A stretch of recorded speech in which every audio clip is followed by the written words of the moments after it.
here is this letter that we got from a woman named Marisha. And this was really, really impactful, and I hope you'll pay close attention.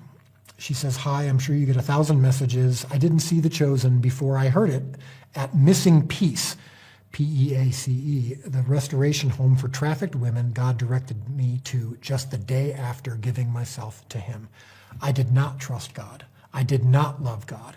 I was angry. But he still took this meager offering of hopelessness and depression and suicidal tendencies the day I got laid off, sitting outside the recovery house in Nashville I had been at for 18 months. I had been laid off from my $28 an hour sheet metal job. I didn't know how I was going to pay my bills. Everything was caving in again. So I did what they told me in meetings. I called my sponsor, and she said, 'You have got to give it to God.'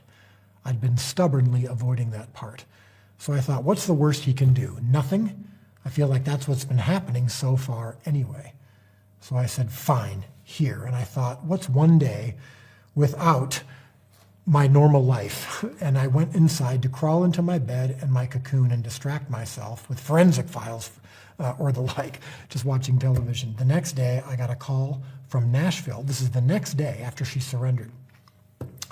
From the Nashville Against Human Trafficking. I'd paired with them for therapy more than 6 months before this day. This is a woman who all her life had been suffering from abuse as a child, which she mentions later, but also she'd been trafficked for years.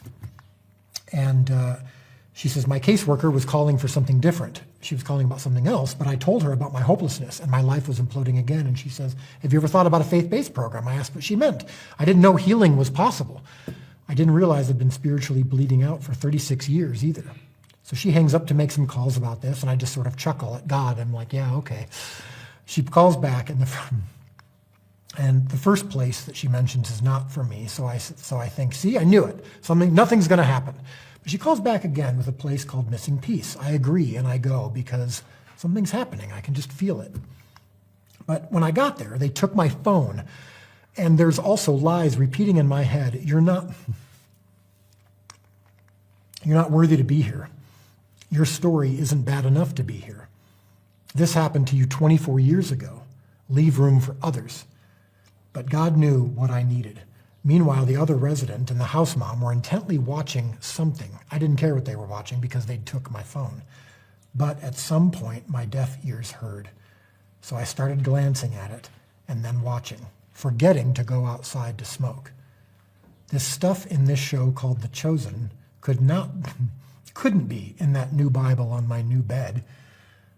When I started asking them questions about the show, they immediately started rewatching it from season 1. They were already on season 2. And I saw some of the things in my Bible that were also in the show. And I watched Mary Magdalene in episode 1. I watched her being tormented by demons the same way that I was. I saw her think about causing her own death at the cliff's edge, just as I had done. I saw others try to help her, like with me, and it was to no avail. But then Jesus called her by her name. I have never felt so emotional or as lucky as I did when I saw him hold her face and tell her, you are mine. Because it opened my eyes to where I was, a place of healing. Finally. 4 days later, I was baptized. I haven't stopped watching and rewatching since. I was there for 9 months, being poured into, binge watching The Chosen, getting introduced to Jesus, and eventually to Father God. Getting up at 5:30 a.m. every morning to have coffee, prayer, and study time in the Word. You would not recognize me or my life today. She said that in all caps.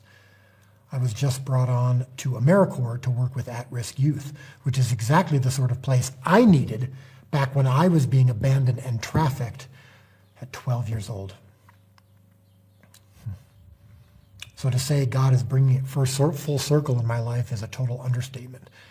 And to hear the whole story, the torture and torment from infancy all through childhood, me turning on myself, teenager through adulthood, it just felt hopeless. So now I am able to give hope to other children. I cannot thank you enough, every single one of you.